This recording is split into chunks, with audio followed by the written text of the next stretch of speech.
Ito ang Broad Streamcast Communicators, ang naiiba at kakaibang plataforma sa digital broadcast. Mula Luzon, Visayas, Mindanao hanggang sa iba't ibang dako ng mundo. Broad Streamcast Communicators, ang sandigan ng sambayanan mula sa walang labis at walang kulang na pagbabalita, paglilingkod, maglalahad ng mga mapagbuong komentaryo at usaping pambayan para sa kapakanan ng karamihan. Broad Streamcast Communicators, tuwirang maglilingkod ngayon hanggang sa susunod na henerasyon.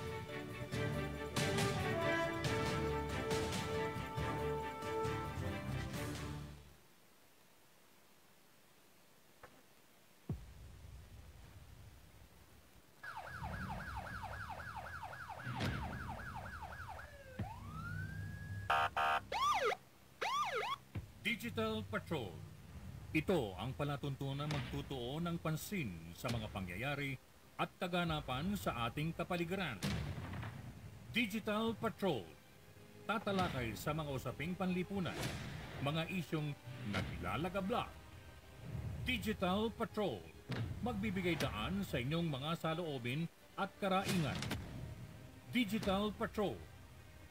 At ngayon, narito ang inyong pinagpipitaganan sa daigdig ng broadcast. Mula noon hanggang sa ngayon, si Captain Sel Baisa. Thank you. Thank you so much, Tony Salaw. And again, this is yours truly, Sel Baisa, greeting you a pleasant and beautiful Tuesday morning, the 19th day of October, the current year.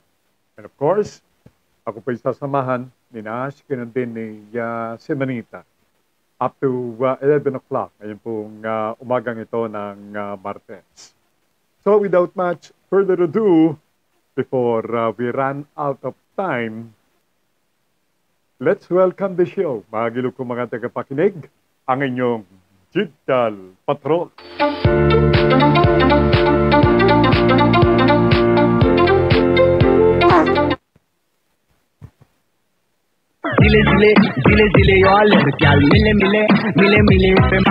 Okay, so welcome to the show, and let me acknowledge itong mga early morning greeters. Like, let's start from the first one who sent her morning greetings from Montreal, Canada. The youngest in our family, my youngest sister, si Norma Baisa Swale. Hello, Norma. At ang kanyang pagbati, morning manong. And likewise to her husband, Ken Swale, and children. Going back here in the province of Rizal, good morning. Ang bati ni Teresita Baisa Barredo, another sister of yours truly. And hello to John, the mayor of the house, the mayor of the family, and likewise to their children. Likewise, Sherwin Marco We would want to say, good morning po. So likewise, let's acknowledge the greetings by, reciprocating good morning likewise, Sherwin Marco. A sharer ho, si Mary Hilma Wong. Mary says, good morning po, Captain Sel. More power po sa inyong program. God bless. Ingat po ang lahat. Maraming salamat dyan sa bating yan ni Mary. Going back to Montreal, Canada, came this message from another sister, LB Baisa. LB Baisa Clemente. At ang kanyang pagbati, hi Manong, LB and Gods are watching. Stay safe always. And likewise, to the couple, to the Clemente couple and their children. From Rizal, let's get back to Taytay Rizal. Taytay Rizal is watching from Lyde Baisa. Good morning, Lyde. And likewise to Tammy Juanillo, her company thereat. Wilfredo Cruz Jr. of General Trias Cavite says, good morning po, Captain Sel Baisa, Pinoy Hour. OFW Buhay na Bayani, Dan Share po sa Barkadahan, Filipino Community, Australia. Thank you. Thank you so much. Okay? Mirna Alcid Sekihor, watching from Sipokot in Kamsur, a cousin of yours truly. Hello to your husband, Ed, and children. Ang bati ni Mirna, good morning, Sel Baisa, and to your watchers and listeners. But here in Sipokot, it's bad because of bad weather. Happy Tuesday, everyone, and have a good day. Okay, despite the bad weather prevailing in their place in Sipokot, Kamsur, and yet, well, the feeling is, jumping with, anticipating of a good weather anytime today. Oh. From Mary Hilma Wong, okay, she sent a picture with a girl smiling to the fullest, carrying a heart. Okay? Thank you very much, Mary. Whatever the message is, we simply appreciate it. The program, all right, appreciate it. From Dallas, Texas, USA, good morning, Manong, and everyone watching your show. Happy Tuesday. Likewise to Harry Estrada and children. Okay, I understand Harry is now in the hospital. Well, he's a nurse, and so with the majority of the children, they're nurses, except for one who's taking up engineering course. Okay. A retired U.S. Navy Lieutenant Commander from Hawaii, Carlos Bernardo. Good morning, sir. And Lieutenant Commander Bernardo says, aloha and good day, kabayan. Watching live from Honolulu. Keep up the job. Thank you so much. I'll do that. Okay? Thank you so much. Wilfredo Cruz Jr. says, okay lang po magtaas ang LPG, gasolina, basta't may mabibilhan at mayroong pambili po. Well, of course, it's twofold story, isn't it? For as long as you have a place to buy gasoline and other oil products, it's good. But having something to buy or money to buy this stuff is something else. Willie Cruz Jr. Hello to Mrs. Cruz and their only child. Pero sa Camarines Sur, masama ang panahon. Sa ngayon po kay Mirna Alcid Sekihor. Now let's find out from forecaster Ana Cloren from Pag-asa Forecasting Center kung ano naman ang magiging kalagayan ng ating panahon in the next 24 hours. Nationwide. Alamin natin, narito ang pagbabalita ni forecaster Ana Cloren. Good morning, Ana. Ang umiiral ang northeasterly surface wind flow sa may bahagi ng extreme northern Luzon, ngunit wala po itong dalang malawakang mga pag-ulan. Ngunit ang Batanes at Babuyan Islands ay fair weather condition, ngunit mataas po ang tsansa ng mga isolated light rain, so yung pulo-pulo mahihina mga pag-ulan dala nga nitong northeasterly surface wind flow. Dito sa Metro Manila at sa nalabing bahagi pa nating bansa ay fair weather condition po yung ating mararanasan ngayong araw, at pagsapit ng hapon at gabi mataas yung tsansa ng mga panandali ang buhos ng pag-ulan. Dulot po yan ng mga localized thunderstorm. Wala tayong binabantayan niyan na masama ng panahon o low pressure area na posibleng maka-apekto sa ating bansa. At sa kasalukuyan, may nakataas pa rin po tayong gale warning dyan sa may baybayin ng Northern Luzon na hindi po muna pinapayagan po dyan yung ating mga kababayan, mga isla pati na rin yung may maliliit na sakayang pandagat. At yan muna latest dito sa Weather Forecasting Center ng Pag-asa. Ako po si Ana Cloren, magandang umaga. I must agree, Ana, na totoong maganda ang panahon sapagkat yung haring araw, ang sikat ng haring araw ngayong sa mga sandaling ito ay matindi dito sa lungsod ng Quezon, and I believe the entire Metro Manila area. Forecaster Ana, ma'am. Yes po, mainit at ngayon po ay mainit. Medyo may pagkain sa kanya ating tanghalig na mararanasan. Ngunit pagantabi lang po tayo sa mga update natin sa ating Facebook at Twitter account about thunderstorm advisory mamayang hapon o mamayang gabi. Wow, may thunderstorm advisory. Forecaster Ana, ma'am, maraming salamat po sa update. Maraming salamat po. Magandang umaga. Okay, do stand by for thunderstorm update. Courtesy ng Pag-asa Forecasting Center, and it's quite a must for everybody. Sabi ko nga po, ang sabi ng palatuntunan at many of us subscribe, na dapat po ay properly informed hinggil dito sa magiging kalagayan ng ating panahon. But nevertheless, mabuti na yun tayo po ay nakapag-iingat because we wouldn't know. Maring mainit ang sikat ng araw sa mga sandaling ito, but it's subject to change. Katulad nga ng ibinalita ng Pag-asa Forecasting Center, don't ride on a sunny condition, sunny weather condition. Mabuti na yun nakapag-iingat tayo. Kaya mga gelo kong mga tagapakinig, ang oras piginap ng 5 minutes bago sumapit ang 10 o'clock ng morning.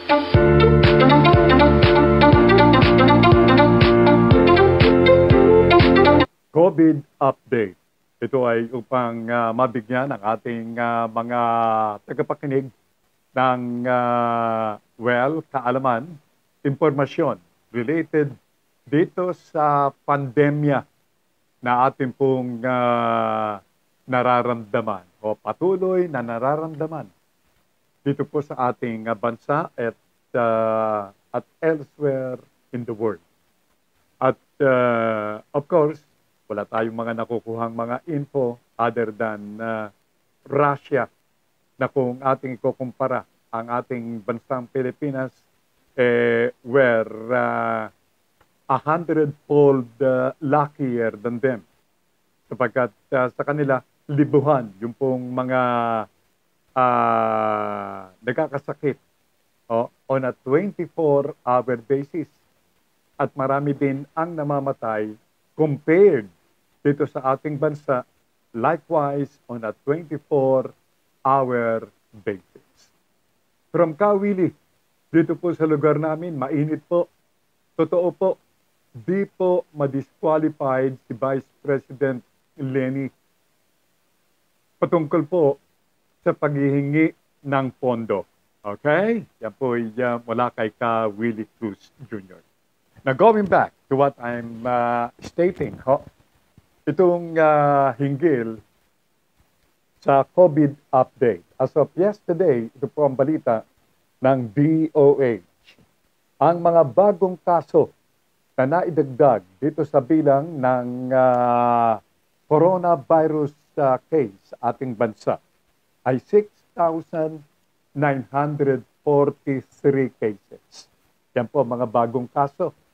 At ito'y umakyat o naidagdag, tama na natin, sa total na bilang na 2,727,286 cases ng coronavirus. Pero it doesn't mean na yung bilang na yan, we're here to stay. Sapagkat, meron po namang gumaling. At salamat sa ating mga health experts. Yung mga gumaling kahapon ay may bilang na 19,687. Yung mga gumaling. Bringing to 2,617,693 ang total na bilang ng mga gumaling. Well, yung mga namatay, 86. Nagdala naman sa bilang na 40,761 kaso ng mga namatay as of yesterday. At yung mga di pa gumagaling, still active na, ginagawa ng paraan. Ang ating mga health authorities are doubling their effort enable to, well, make them recover. Dito sa karamdamang ito ay 68,832 cases. Yan po ang ating COVID update as of yesterday. Now, yung mga balita related dito sa COVID-19. Alright. Ang payo ni Dr. Salbanya ng Philippine General Hospital, iwasan po yung face-to-face na campaigning. Ito ay para sa mga kakandidato, yung mga aspirante ng iba't ibang mga elective posts sa darating na May 9 elections next year. Kung maaari, iwasan ay itong face-to-face campaigning. Ano ba itong face-to-face campaigning? Well, yan ay other than shaking the hands of your voters, enable to lure them, enable to encourage them to vote for you. Bawal ho yan. Ano pa? Yung mga ugali ng mga kandidato yun, kapag medyo merong fiesta, merong birthday, pupunta ho yan. May dalang cake o may dalang kung anuman na makakain, ibibigay sa birthday celebrator. Sabay kamay. Alam niyo na, ibig kong sabihin. Okay? Now, basta kung maaari, iwasan yung face-to-face campaigning. Yan ang reminder o paalala ni Dr. Salbanya. Now, here in Quezon City naman, mga gilo po mga tagapakinig, Mayor Joy Belmonte is indeed very happy to report na 96% ng target population ng mga taga-lungsod Quezon were already been vaccinated. At there were a total of 1.7 million population in Quezon City na malaking bilang na, 96% ang nabakunahan na. At somehow, nakakaisa mga otoridad ng lungsod Quezon sa kanila pong ulat kay Alcalde Joy na itong pagbabakuna had somehow helped in decreasing itong number ng kaso ng coronavirus sa lungsod Quezon. Congratulations sa mga taga-lungsod ng Quezon. Now, what else in relation dito sa COVID-19? But before that, si Melito Rodelio Militante, ang ating pong Spanish-speaking na viewer and listener, ay nagpapaabot ng kanyang pagbati, of course, in Spanish. Un bendito martes por la mañana, tercel, y para todos los espectadores y oyentes filipinos de su programa Digital Patrol en todo el mundo. Thank you so much. Muchas gracias, Melito Rodelio Militante. And allow me to greet everybody, yung ating mga silent watchers, yung mga silent listeners from Calamba, Laguna, at iba pang mga, bayan dyan sa lalawigan ng Laguna. Okay? Stick with me till 11 o'clock ngayon pong umagang ito. And please don't forget to share, and like the program. Yes, Digital Patrol. Now, sa iba pang mga may kinalaman or in relation dito sa COVID-19, ayon sa Quezon City, bumaba at patuloy na bumababa ang bilang ng kaso ng mga may COVID sa Quezon City brought about nitong bakuna. malaking bilang na ng kanilang target ang nabakunahan. Pero sa Mandaluyong City, despite nitong alert level 3 na pinairal since dito nakalipas nating weekend, sa Mandaluyong, iba po ang approach na kanilang pinairal. Itong pamamalengke. Hinati nila ito. Yung mga apelyido, ginamit nila yung mga apelyido na siya magiging basihan ng mga papayagan na mga makapamalengke diyan sa Mandaluyong City. Now, itong ang apelyido ay nagsisimula sa A. A. Ayan. To L. Yan. Ay pinapayagang mamili every Monday, Wednesday, and Friday. Monday, Wednesday, and Friday. Tandaan po niyo, baka makalimutan niyo, Alam niyo, mga Pilipino, makakalimutin yan. Minsan, when you're excited, nakakalimutan mo na meron palang piniiral na kautusan.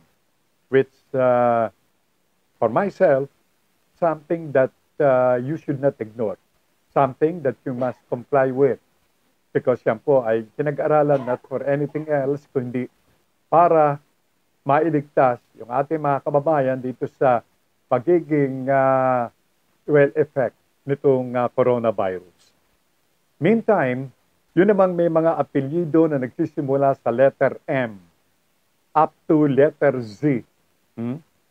Sila naman ay papayagan na makapamili ng araw ng Martes, Huwebes, at Sabado.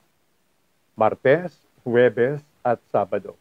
Linggo, completely palagay ko rest day yan. Sapagkat walang binanggit ang pamahalaang lungsod ng Mandaluyong as to Sunday. At huwag niyong kakalimutan yung ating mga kababayan sa Mandaluyong City, don't forget to bring along with you ang inyong identification card. Because yan po ang requirement na hihingin sa inyo na ipakita ng mga kinauukulan. Yung mga kapulisan, yung mga market personnel na sa inyo isasalubong kapag kayo ay mamimili. Maliwanag ho yan, baka mga taga-Mandaluyong ho yan. Okay, inuulit ko sa Mandaluyong. Baka naman po, aakalain ninyo na this applies to all the cities within Metro Manila area. Mali. It's only applicable at pinaiiral diyan sa Mandaluyong City. Now, iba pa mga pangyayari.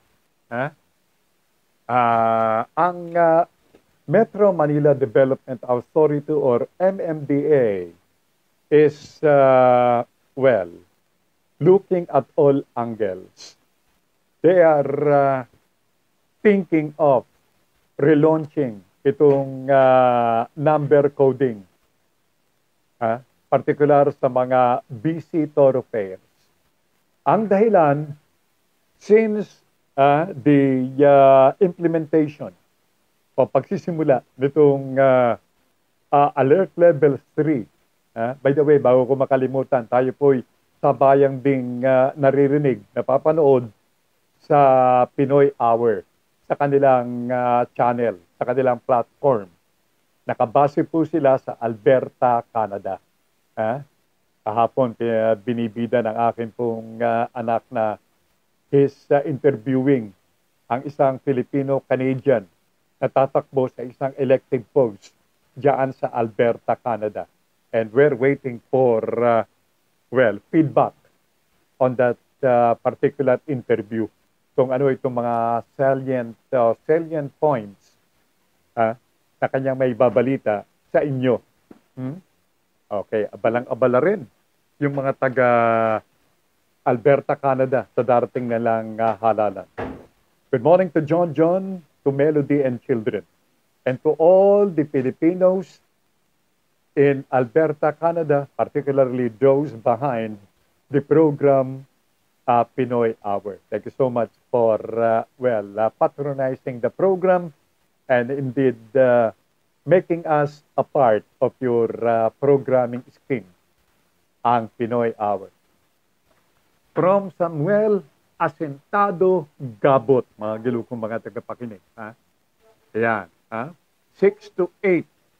Papapanood po ninyo dito sa channel na ito. Ha? Asentado is really a marksman when it comes to, stuff needed to be warned or reminded of. He doesn't care whoever you are, for as long as you deserve to be, reminded for any erroneous action. Nandiyan po si Asentado.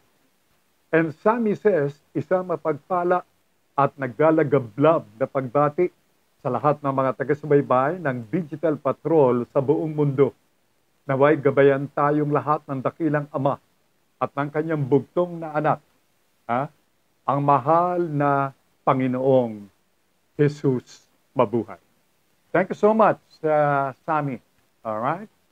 Thank you, and it's indeed an honor to know that you're watching the program the same manner. I hope I'm giving you likewise the honor each time I monitor your show. 6 to 8 in the evening, Monday to Friday. Si Sammy Asentado Gabot comes your way. Pero mga gilo ko mga tagapakinig, check your time pieces. Ang oras sa Pilipinas, ganap ng alas 10:15 ng umaga.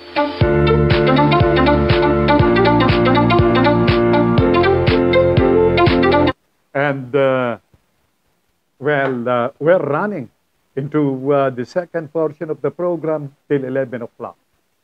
At meron po tayong babasahin dito, coming from Melito Militante. Ang sabi ni Melito last year, kahit anong panawagan sa mga politiko, wala man lang nagparamdam sa ayuda kundi ang aming gobernador na si Ramil Hernandez.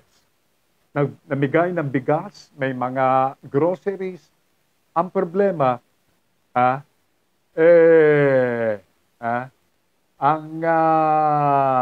problema, ibinigay sa barangay. Ginawa ng barangay, nirepack uli. Bigas na lang ang natanggap ng tao. Nawala na ang groceries. Tapos, ang sasabihin sa kanila, galing yung ayuda. Sa kanila galing yung ayuda. Lang ya. Ninakaw pa yung credit. Binatikos ko, nagalit si Kupitan. Guilty. Ay, nako, kayong mga barangay, kayong mga kupitana, mga barangay, hindi kayo tatawaging barangay, barangay. Kita na ninyo, nagbigay yung gobernador ng groceries. May bigas na kasama at mga dilata yan. Sigurado may asukal yan. Merong asin, whatever. Pagdating doon sa recipient, bigas na lang. Wala na yung groceries. Ay, nako. Ako, speaking of, mga gilo kong mga tagapakinig, ng gawin ng Cavite. Yung mga taga-Bacoor. Asintado. Kay, who else? Hindi ko alam kung apektado si Kawili Cruz Jr.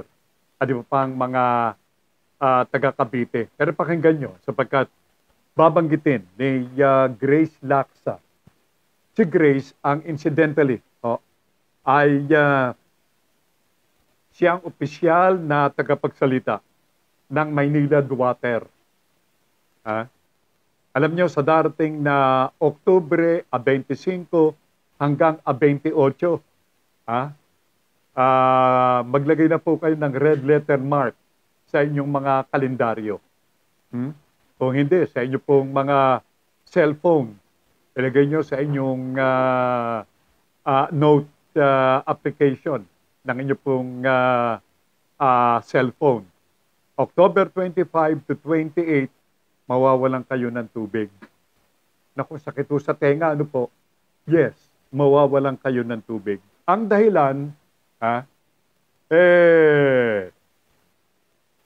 itong pipe realignment activity na gagawin ng DPWH sa Maynila.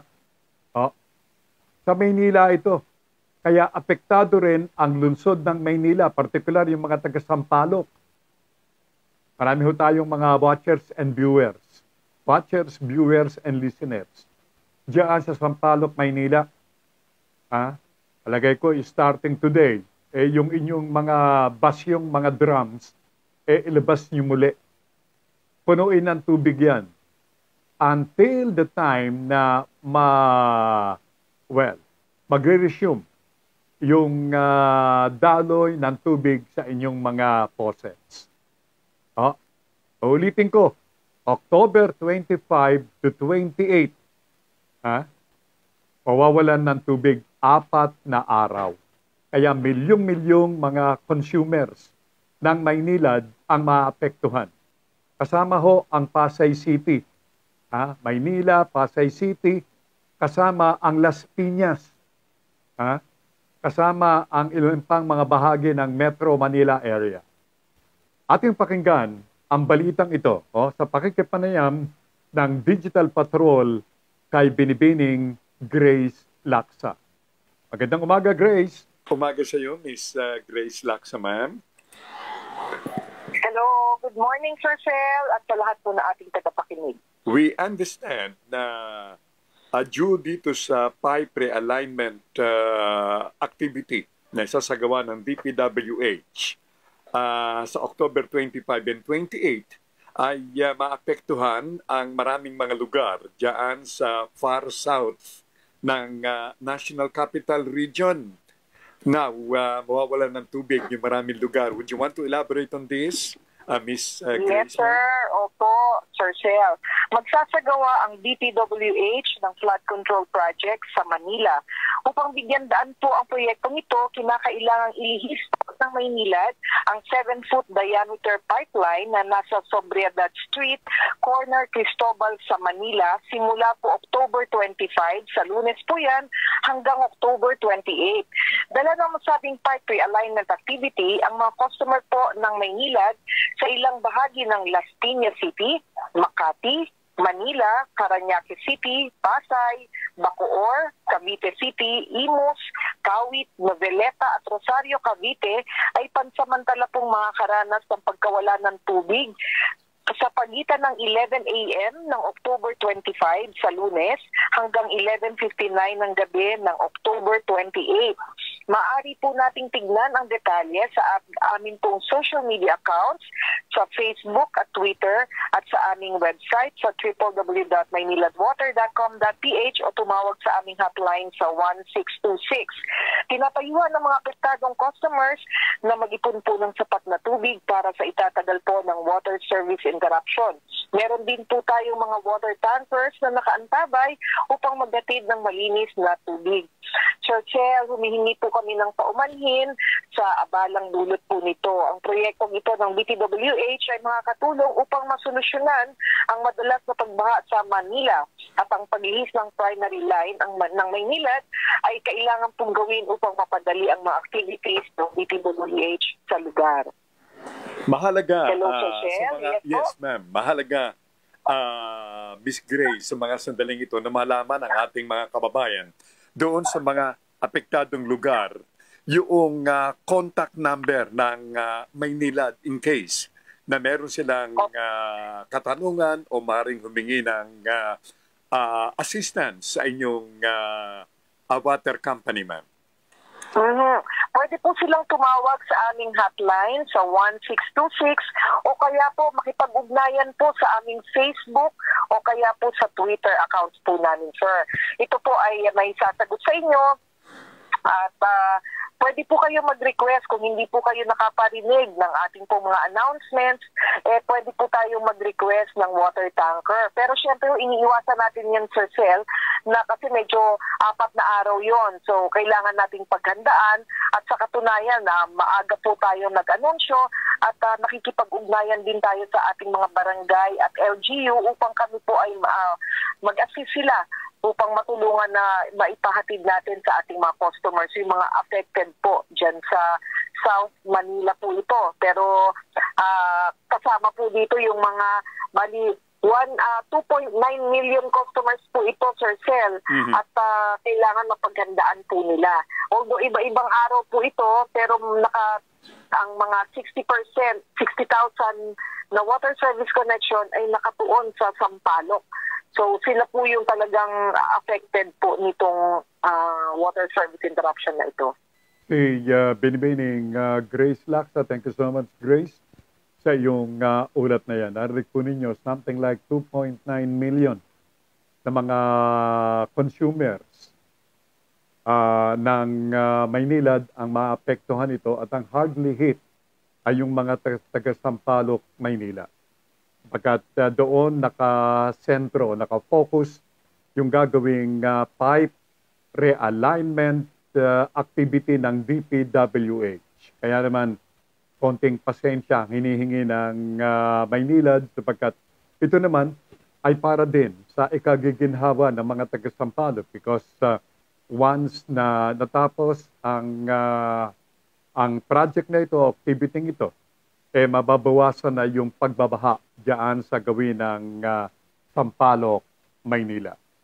At 11 a.m., mararamdaman ninyo yung pong water interruption sa Monday, that's October 25, at magre-resume, magbabalik ang serbisyo ng tubig ganap na 11:59 ng gabi or 1 minuto na lang, hating gabi na yan. Kaya 4 days na mawawalan ng tubig, kung hindi man, hihina yung current o hihina yung puwersa ng tubig na lalabas sa inyong mga gripo. Alright. Maraming salamat, Miss Grace Laksa.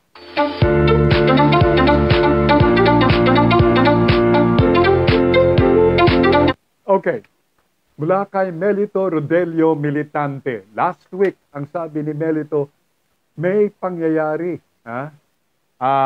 May birthday, simple lang ang handa. Pamilya lang at ilang kaibigan lang ang imbitado. May dumating na politiko.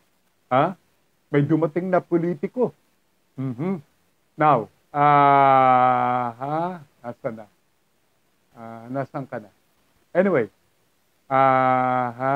nawala. Sandali lamang, nasaan ka na? Each time I push the message, nawawala. Ayun, nagbabalik ito sa una eh. Nasaan na kaya yun? Okay, galing kay Melito yung binabasa ko eh. Basahin natin muna kay Sammy Asentado Gabot. Yung tubig ng deep well, masarap pa sa tubig ng Maynilad. Manamis-namis. Ang earlier, Sammy says, walang problema, kaibigang Sel, sapagkat aside from Maynilad water services, meron din silang deep well na pinagkukunan ng kanilang tubig. Okay? Ayan. Meron kaming deep well, bawat bahay, bukod sa Maynilad. Coming from Sammy Asentado Gabot. Good morning from Tersa Dialde. Good morning, Tersa, likewise. Now, basahin natin itong, mensahe ni Melito. Last week, may pangyayari, may birthday, simple lang ang handa, pamilya lang at ilang kaibigan lang ang imbitado. May dumating na politiko. Di naman invited. Sinalubong ang nasabing politiko sa gate. Ayan. Sinalubong na sa gate. Ano ho? Di man lang pinagbuksan ng gate. May dalang isang bilaong, may dalang isang bilaong, nasaan ka na? Nasaan na? Aha. Ayun, nawawala. Ha? Ano ba nangyayari dito? Nawawala yung aking binabasa. Ha? Ito na. Huwag kang, sinalubong na nasabing politiko sa gate, di man lang pinagbuksan ng gate, may dalang, nasaan ka na? Pagdating sa may dalang, nawawala eh. Ayaw atang pabasa sa akin to, mail ito eh. Ha?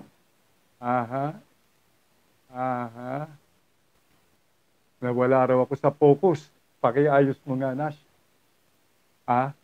Camera itong nagalaw ko. Sandali.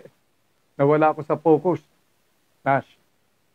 Pakiayos mo nga ito. Nawala ako sa focus. Nagalaw ko itong camera. Ayun. Ang sabi ni Uma. Ayan. Ito. There's nothing permanent here.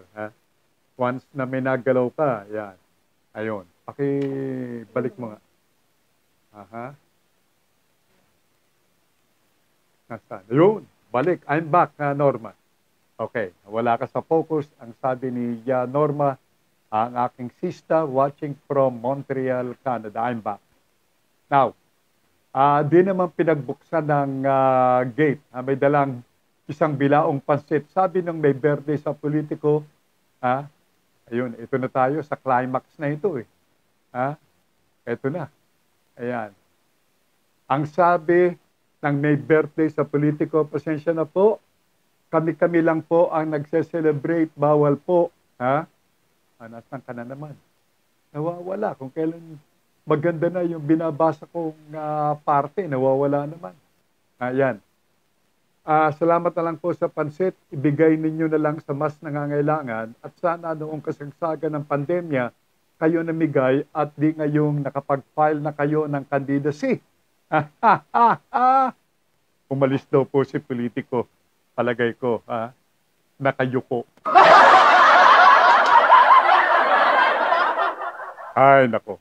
Halatang halata. Maniwala ka, yung kulay politika. Ayun. Okay. Ayun, marami palang reaksyon nung mawala ako sa focus. Si Presi, si Kasami, Asintado, nagpaalala na I'm out of focus. Now, I'm back. Okay na. Alright. Maraming salamat po. Bueno, ibasta yung mga orasan ng oras sa Pilipinas in punto. Ganap ng 10:30 ng umaga.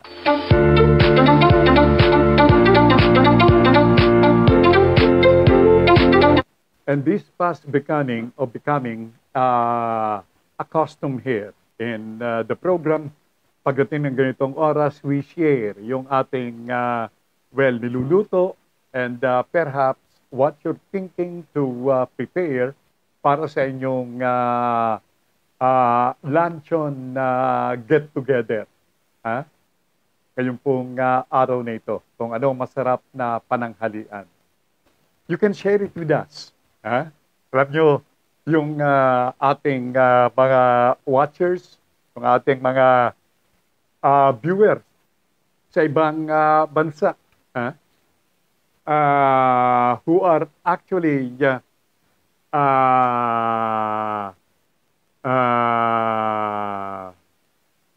haven't for many years tasted a Filipino delicacy. Naghihintay po yan na mabigyan ng tip. Anyway, don't you worry because in other countries, merong mga Filipino stores. But of course, you wouldn't expect that everything ay binibenta doon sa mga stores na yan because may mga ibinibenta na madaling masira. Kaya namang kung ilagay yung mga gulay doon, talagang doon sa mga -0 yung lamig para hindi masira. Pero just the same, matter of days, matter of weeks na hindi tumabili, what do you expect? Nasisira din. At medyo kulang-kulang na yung nutrients o yung vitamina, partikular na mga gulay na kanilang inilalako after having been frozen for days and weeks. Ganun po sa ibang bansa. Katulad din dito sa National Capital Region. If you have time, you can always make a rounds nitong mga malalaking mga lungsod. And you can find to yourself yung mga tindahan ng mga Japanese groceries, Korean groceries, marami na ho rito niyan. Alright. So, we're happy to note that. Okay? So, ang sabi ni Camelito Militante, medyo di maganda ang inasal, pero kinakailangan gawin at magsalita ng di maganda para matauhan ang mga trapo. In relation to what Melito had just mentioned to us. Yung uninvited na politiko na may daladalang isang bilaong pansit na kanya sanang ibibigay doon sa birthday celebrator. Diyan po sa, gawin ng Laguna. Pero being an unwelcome guest, hindi pinatuloy. Baka namang hindi yun ang kanilang napupusuan kandidato. Baka naman pag yung kandidatong kanilang napupusuan, the door is always open for him or for them. Ayan. Pero anyway, yan po ay aral din sa ating mga politiko. Halatang halata. Nung araw na kailangan kayong magpakita, ng araw na sana naalala nyo yung ating mga kababayan, ang inyong mga would-be constituents, nag-deliver kayo ng grocery, nagpakita man lang kayo, nagparandam. Hindi point blank, sinabi nung birthday celebrator, noon sanang panahon o at the height nitong pandemic, yung mga unang mga buwan ng pandemya, nakita namin kayo, sasabihin namin na tunay. Hindi ho ba? Pero itong mga panahong ito, na ikaw ay magbibigay ng, quote-unquote, ayuda or presence to what events there at, medyo may kulay na. Kaya, ulitin ko yung sabi ni Melito, medyo di maganda ang inasal, pero kinakailangan gawin at magsalita ng di maganda para matauhan itong mga trapo. Ano ba yung trapo? Yes, basahan po yan sa Tagalog. Trapo is an Spanish word. Ang ibig pong sabihin ng trapo, ang trapo is short for traditional politician.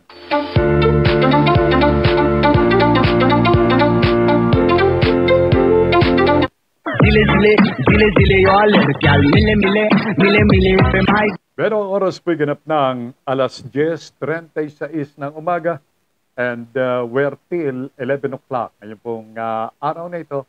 And still, we have pointers and, timely news updates and timely developments para sa inyong pang-araw-araw na kaalaman.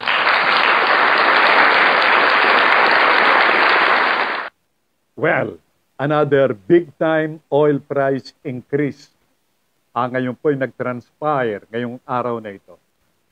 Mantakin mo, ang itinaas sa gasolina ay piso at 80 sentimo. 1 peso 80 centavos. Ang tinaas per liter ng gas. Ang itinaas naman per liter ng diesel ay piso at 50 sentimos per liter. Wala nga yan. Meron kang sasakyan. Wala ka naman pambili ng gasolina. Sisirain mo yung sasakyan mo. Sapagkat pag ganito ang labanan, bali sana kung marami kang spare na pera doon sa ilalim ng iyong kama na pwede mong walisin kapag nangangailangan ka ng pera. Sus Mariusepo. Kung wala kang pera, anong ilalagay mong gasolina sa iyong sasakyan? Di malamang, may stock lang yung sasakyan mo. Ha? At kapag na-stock ang inyong sasakyan, ha? Sigurado, ang sasabihin ng mekaniko sa iyo, masisira yung sasakyan. Paano kasi tatakbo? Paano mo mapapaikot yung mga gulong? O nga, bagong baterya halimbawa, nakabili ka ng baterya. Pero ang problema, walang gasolina. Alam nyo naman, kailangan may baterya, may gasolina, may gulong. Kakasama ho yan. One complement each other. Meron kang baterya. Oo, nag-start. Wala namang gasolina. Patay ka. Saka kapag natuyuan yung gasoline tank o diesel tank ng iyong sakyan, naleche ka na. Yun. Pambili nga ng gasolina, wala kang mailagay sa iyong kotse. Yung pa kayang pambayad sa mekaniko, natitingin dito at aayos dito. Gayong simple lamang ang problema. Walang gasolina, walang diesel. At yung halaga ng gas, tumaas din. Piso at 30 sentimos bawat litro. At nagtaasan lahat yung mga produkto ng mga gasoline na companies. Itong Philippine Shell, ang Petron, ang Petrogas, lahat na Check ninyo. Sakit ho sa bulsa. Ngayon, yung ating mga drivers ng mga public utility transport, lalong-lalo na yung mga jeepney drivers in particular,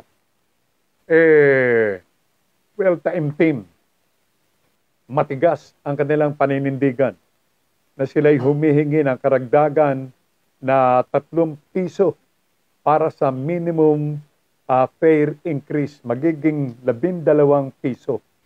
12 pesos ang magiging minimum fare mula 9 piso. Pero ang masakit, ito pala ay binasura. Itinapon sa basura, ibig sabihin, inisnab ng DOTR. Ano itong DOTR? Ito yung Department of Transportation na pinangungunahan ni Secretary Arthur Tugade. Ang sabi ni Secretary Tugade, nag-iisip ang kanyang departamento ng ibibigay na ayuda sa mga drivers. Sapagkat alam nyo, hindi lamang drivers ang ngayon ay binabalanse dito sa magiging problema kung sakasakalit aaksyonan o papaboran ng DOTR itong petisyon ng mga jeepney drivers na itaas yung minimum fare. Ang masakit dito, ang masasaktan din ay yung mga commuters. Sapagkat sa ngayon kay Secretary Tugade, marami dito sa mga sumasakay na mga pampasaherong jeepney ay yung mga kapapasok lamang, nagsisimula pa lang pumasok sa kanilang mga pinapasukang mga tanggapan na nasara dahilan dito sa quarantine level. Dito sa alert level. Ngayon at medyo lumuwag sa National Capital Region, kaya namang naglabasan itong mga ito. Kaya ang sabi ni Secretary Tugade, kanilang iniisip yung kabutihan ng bawat sektor. Ang sektor ng mga drivers at yung sektor ng mga commuters. Para sabi nga po, everybody is happy. In short, it will be a win-win solution that DOTR is trying to look for para dito sa mga jeepney drivers in connection with what they are claiming and demanding itong pagtaas ng minimum fare. Yun po ang bad news. Patuloy ang pagtaas ng halaga ng langis dito sa ating bansa. May chain reaction yan eh. Ha? Kapag tumaas itong halaga ng mga langis, produktong langis, tataas din yung halaga ng mga manufactured products, yung mga delata, lahat. Magkakaroon po ng domino effect yan eh. Kaya, ang sabi ng ating mga otoridad, magiging masaya. Ito raw ating Pasko. Paano magiging masaya yung ating Pasko kung ganito ang magiging problema? Palagay ko maagang mamumuti ang buhok nitong si DTI Secretary Ramon Lopez at ni Yusek ng DTI, si Yusek Ruth Castelo. Dahilan dito sa, demand ng mga manufacturers, particular itong mga canned goods makers o canned goods manufacturers na itaas din ang halaga ng kanilang mga produkto. Lalong-lalo na itong mga Christmas goods, yung mga pang Noche Buena goods, like itong yung macaroni, yung ginagawang spaghetti, yung halaga ng hamon. Naku minsan ako'y naparaan diyan sa isang tindahan ng hamon, diyan sa, bagitin ko na, yung tropical hot. Ako ay bumili, matagal na rin ako nagke-crave diyan sa lasa ng hamon. Umorder ako ng halagang 2 piso. Hindi ko alam kung gaano kabigat yung 2 piso.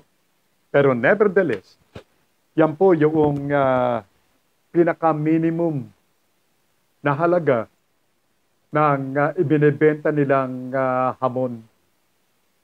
Di sige, hiwa.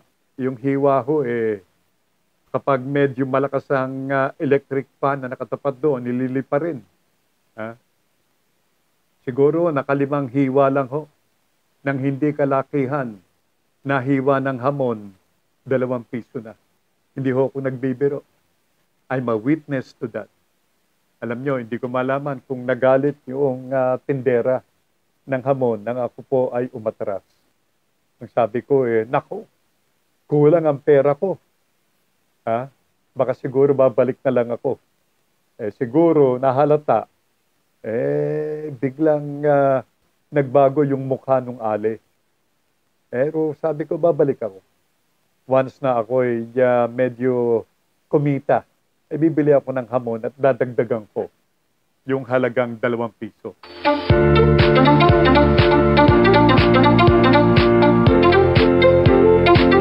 Si Ferdinand Icap. Sino ba itong si Ferdinand Icap? Si Ferdinand Icap ay ang National President ng Pamalakaya. At may reaksyon ang grupo ng Pamalakaya. At ito ang pinahayag ni Ferdinand Icap. Medyo may patutsada sila dito sa importasyon na gagawin ng Department of Agriculture sa pangunguna ni Secretary Dar. Itong si Secretary Dar, laman na po ng puna. Dati yung importasyon ng mga baboy sa ibang bansa, pinunayan.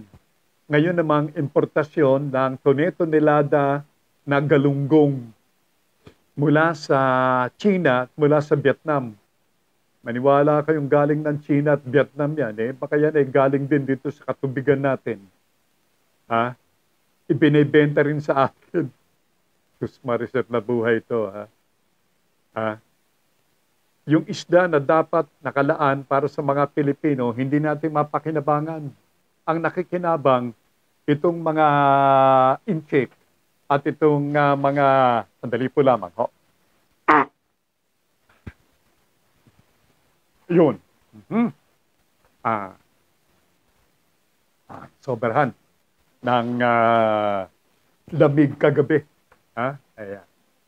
Anyway, toneladan galunggong ang i-import ng DA o Department of Agriculture para sa ating bansa.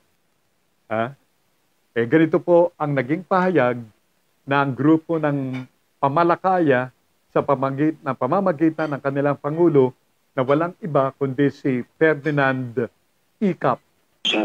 Kailangan din talaga natin yon para makapahinga yung ating mga pangisdaan na talagang sinasalanta ng mga commercial fishing vessel, no? Pero ang isang problema dito, parang sinasamantala justify itong mga close season at fishing ban para mag-import. Okay, ha? Well, sang-ayon naman sila na dapat nagpapahinga yung mga breeding ground ng mga isda natin. Pero sinasamantala daw ito ng Department of Agriculture. Ito'y sa pamamagitan ng pag-i-import ng mga toneladang galunggong para sa mga Pilipino. Anyway, iba pang mga pangyayari. Alam nyo, bumaba daw ang presyo ng halaga ng repolyo, halaga ng labanos at pechay bagyo. Ito'y sa katotohanan na malaking bahagi ng bagyo ang sinira ng bagyong Maring. Pero itong repolyo, labanos at pechay bagyo ay bumaba ang presyo. Kaya yung ating mga kababayan na nag-iisip na itong labanos, masarap ito Kapag isalad mo ito, naalala ko na naman yung aming departed Dear Mother. Ang ginagawa niya, sinasalad niya yung labanos, ilalagyan ng kamatis, ilalagyan ng sibuyas, konting asin at suka. Pagkatapos may pritong isda, katalo. Paborito yan ng aming pong departed Dear Father. Yan. Samantalahin ang pagkakataon. Yung mga nag-iisip na maggisa ng repolyo, it's high time for you to, buy. While it's cheap, sabi nga, it's cheaper than before. Ang repolyo, labanos, at pechay bagyo. Okay. Now, ang good news naman ito ngayon. Another good news. Posible na susunod na buwan ng Nobyembre, kung hindi raw bababa, o kung hindi raw papipigil itong patuloy na pagbaba ng kaso ng coronavirus dito particular sa National Capital Region, baka raw ilagay sa alert level number 2 ang Metro Manila area. Yan, lalong mas maluwag na yan. Pero alam nyo, si MMDA, Chairman Benhar Abalos, natatakot naman, meron pong apprehension yung mama. At ang kanyang ninenervyos, itong posibleng pagtaas muli ng kaso ng COVID. Alam nyo, minonitor ng MMDA yung simula nitong alert level 3 noong nakalipas na Sabado. Hanggang ngayon, ang dami pong mga tao sa lansangan. At yung mga bilang ng mga sasakyan na yumayaot ngayon sa EDSA ay umaabot na raw doon sa 400,000 mark. 400,000 yung mga sasakyan. Maraming pera itong mga ito. Maraming susunuging mga gasolina. Patuloy yung pagtaas, pero it looks like they are unmindful dito sa pagtaas sa presyo ng langis. Sige lang. Ha? Pero pinag-aaralan ng MMDA na, well, ilunsad o i-relaunch muli itong number coding. Ha? Ayan, yan ay upang maiwasan naman itong traffic na dulot nitong dagsa ng mga sasakyan, partikular diyan sa circumferential highway na EDSA. Ha? Yan. Kaya namang kapag hindi nagbago raw ito, sapagkat maging yung Dolomite Beach natin, diyan sa Manila Bay, iniisip ng mga otoridad ng Maynila, of course, sa pamamagitan din itong mga taga-DENR, in collaboration with DENR, maaari na pong maligo diyan sa Manila Bay, na tutuntong diyan sa Dolomite Beach. Now going back to what I'm saying, hindi mapigil itong pagdami, paglobo itong ating mga kababayan sa labas ng mga tahanan. Ay ang kinakatakot po ng MMDA, kinakatakot din ng mga taga-DOH, lalo na ni Yusek Berhere, ay baka tumaas muli ang kaso ng COVID dito sa National Capital Region. Maging yung mga night market, ang Divisoria, maging ang Baclaran, maging ang Taytay. Marami nagpupunta dyan sa Taytay ngayon as a good substitute ng Divisoria at ng Baclaran. Baka hindi natin mapigilan, tumaas na naman ang kaso ng COVID, kaya we will got no other alternative but go back to alert level 4. And when it does, balik na naman tayo sa paghihigpit. Hindi ho ba? Ay, nako. Anyway, dun po sa mga employers, yung mga may-ari ng mga negosyo, meron pong paalala sa inyo si Dole Secretary Bebot Bello III, na marami kasing mga nakakaabot sa tanggapan ni Secretary Bello na marami sa mga empleyado ang hindi nababayaran, lalong-lalo na yung mga hindi pa bakunado. Mali yan, ang sabi ho ni Secretary Bello. Dito sa ating bansa, kanya meron tayong tinatawag na freedom of choice. Kung gusto ng empleyado na huwag magpabakuna, yan po'y kanyang karapatan. Kaya yung mga employer dapat ibigay ang sweldo nila. Bakit country tayo? Meron tayo tinatawag na freedom of choice. Today, pinag-pwede pilit ng tao na magpabakuna kung ayaw niya.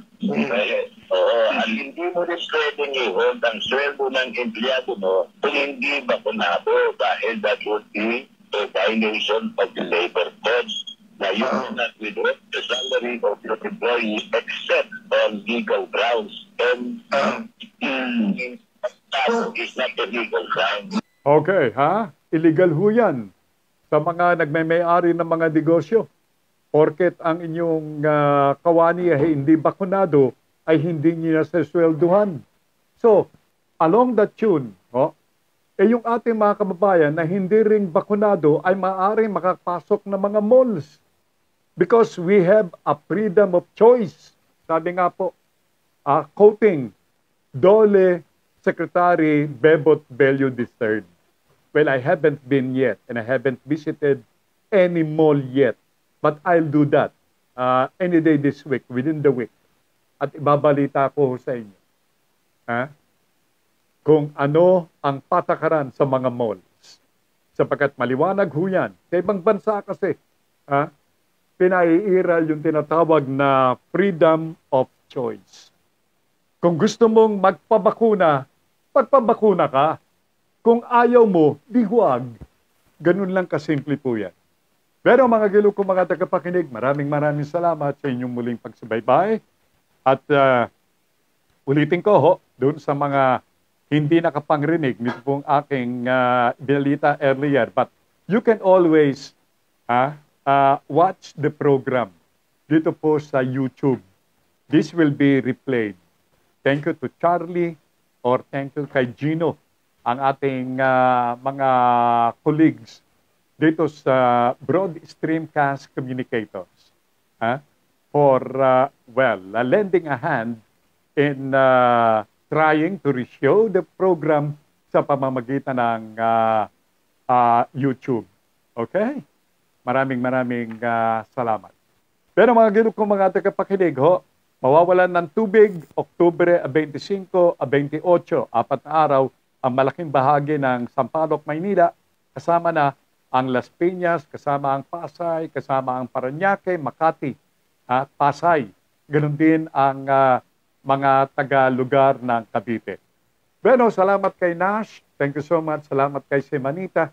At coming from my sisters and cousin, well, they would want to impart the saying, God save the Philippines. Sabi nga po. At from us, love the Philippines. Love your very own, your root country. Pero maraming salamat mga ginoo kong mga tagapakinig. Until tomorrow, God willing. Antabayanan po ninyo si Binibining JC Bautista sa kanyang palutuntunang Ang Buhay Online. At salamat din kay John and Melody sa mga kasama natin sa paglilingkod bayan sa Alberta, Canada sa Pinoy Hour. Thank you so much. Bueno, Diyos ti Agnina. Gusto niyo mga orasan, ganap ng 11:00 ng morning.